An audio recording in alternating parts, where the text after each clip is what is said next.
How the Pentagon started taking UFOs seriously. On May 9, 2001, Stephen M. Greer took the lectern at the National Press Club in Washington, D.C., in pursuit of the truth about unidentified flying objects. Greer, an emergency room physician in Virginia and an outspoken ufologist, believed that the government had long withheld from the American people its familiarity with alien visitations. He had founded the Disclosure Project in 1993 in an attempt to penetrate the sanctums of conspiracy. Greer's reckoning that day featured some 20 speakers.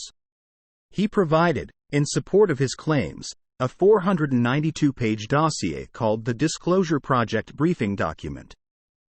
For public officials too busy to absorb such a vast tract of suppressed knowledge, Greer had prepared a 95-page executive summary of the Disclosure Project Briefing Document. After some throat-clearing, the executive summary began with a brief summary, which included a series of bullet points outlining what amounted to the greatest secret in human history. Over several decades, according to Greer, untold numbers of alien craft had been observed in our planet's airspace. They were able to reach extreme velocities with no visible means of lift or propulsion, and to perform stunning maneuvers at G-forces that would turn a human pilot to soup. Some of these extraterrestrial spaceships had been downed, retrieved and studied since at least the 1940s and possibly as early as the 1930s. Efforts to reverse engineer such extraordinary machines had led to significant technological breakthroughs in energy generation. These operations had mostly been classified as cosmic top secret, a tier of clearance 38 levels above that typically granted to the commander-in-chief.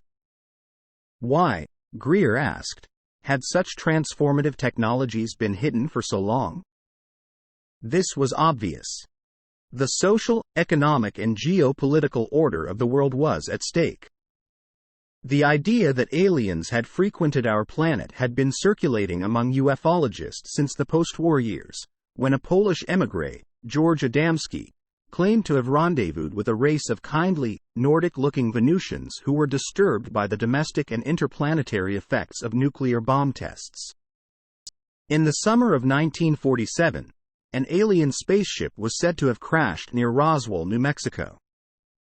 Conspiracy theorists believed that vaguely anthropomorphic bodies had been recovered there, and that the crash debris had been entrusted to private military contractors, who raced to unlock alien hardware before the Russians could. Documents unearthed after the fall of the Soviet Union suggested that the anxiety about an arms race supercharged by alien technology was mutual.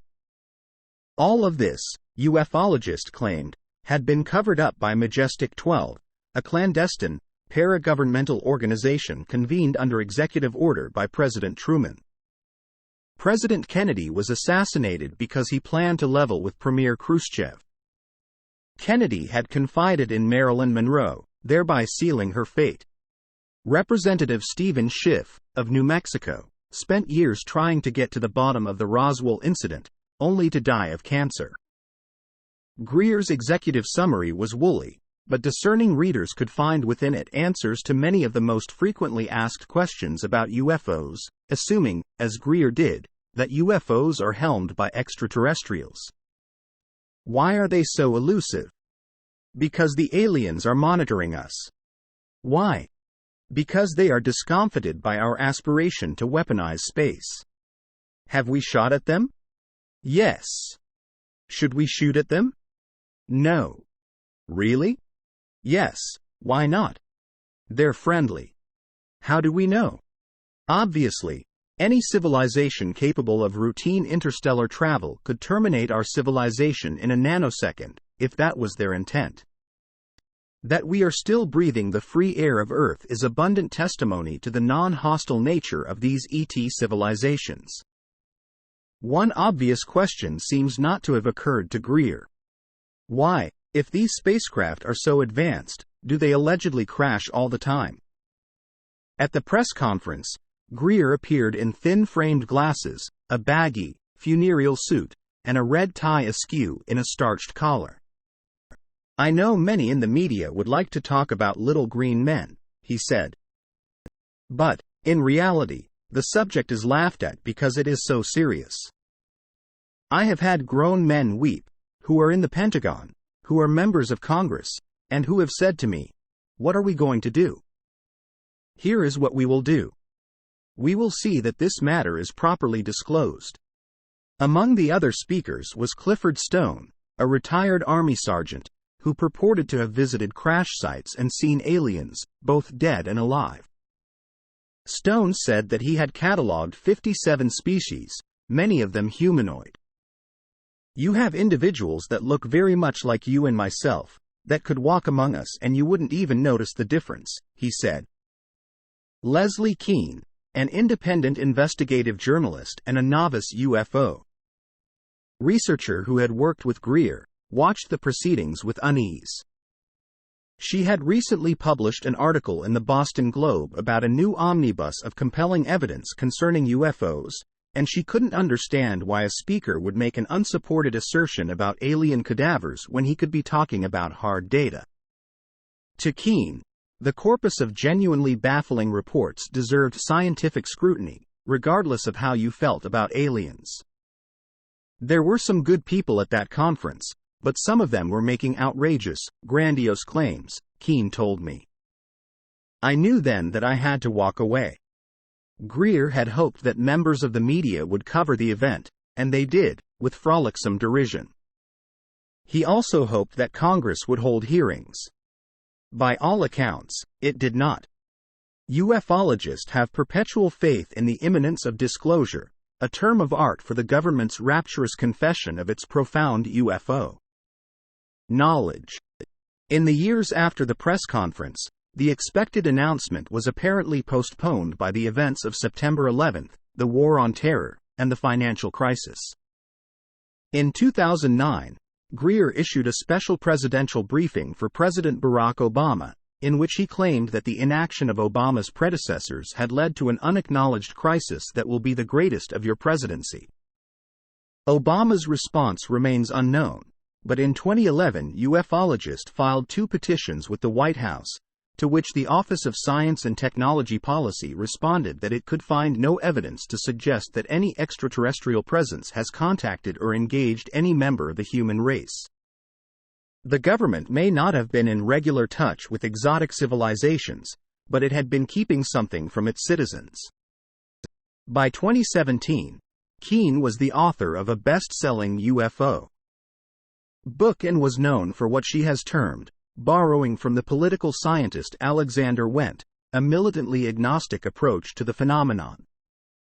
On December 16 of that year, in a front-page story in The Times, Keene, together with 2 Times journalists, revealed that the Pentagon had been running a surreptitious UFO program for 10 years. The article included 2 videos, recorded by the Navy, of what were being described in official channels as unidentified aerial phenomena, or UAP. In blogs and on podcasts, ufologists began referring to December 2017 as shorthand for the moment the taboo began to lift. Joe Rogan, the popular podcast host, has often mentioned the article, praising Keene's work as having precipitated a cultural shift. "It's a dangerous subject for someone, because you're open to ridicule," he said, in an episode this spring. "But now you could say, listen, this is not something to be mocked anymore. There's something to this." Since then, high-level officials have publicly conceded their bewilderment about UAP, without shame or apology. Last July, Senator Marco Rubio, the former acting chairman of the Select Committee on Intelligence, spoke on CBS News about mysterious flying objects in restricted airspace. "We don't know what it is," he said, "and it isn't ours." Single quote. In December, in a video interview with the economist Tyler Cowen, the former CIA director John Brennan admitted, somewhat tortuously, that he didn't quite know what to think. Some of the phenomena we're going to be seeing continues to be unexplained and might, in fact, be some type of phenomenon that is the result of something that we don't yet understand and that could involve some type of activity that some might say constitutes a different form of life. Source: Reposted and summarized from The New Yorker. My take. Take everything the Pentagon is saying with a grain of salt. They know much more than they claim.